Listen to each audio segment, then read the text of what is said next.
Hi అండి అందరికీ. మా చిన్న చెల్లె హాస్టల్కి వెళ్తుందని తన కోసం కావాల్సినవన్నీ తీసుకుందామని డీమార్ట్కి వెళ్ళాము. ఇంకా వెళ్ళగానే చెల్లి ఏది మర్చిపోకుండా ఉండడం కోసమని ముందే అన్నీ లిస్ట్ అవుట్ చేసి పెట్టేసింది.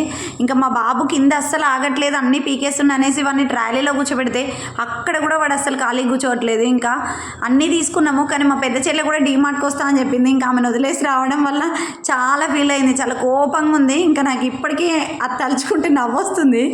ఈ వీడియో అప్లోడ్ అయినాక మా చెల్లె చూసింది అనుకో, నన్ను నుంచని కూడా ఉంచది, వాయిస్తుంది. ఇంకా ఏదేమన్నా కానీ చెప్పేశాను. కానీ మేము ఆ రోజు వెళ్ళిన రోజు అయితే ఫుల్ క్రౌడ్ ఉంది. అసలు బిల్డింగ్ కన్నా ఒక ½ అవర్కి ఎక్కువ టైం పట్టింది. ఇంకా చాలా లగేజ్ ఎక్కువైపోయింది. అన్నీ తీసుకున్నాము, ఒక పరుపు ఒకటి మర్చిపోయాము. అంటే మర్చిపోవడం అంటే ఇంకా అది గట్టిగా ఉంది, స్ట్రాంగ్గా ఫోల్డింగ్ పరుపు బయట తీసుకుందాం అనేసి అది ఒక్కటి తీసుకోలేదు.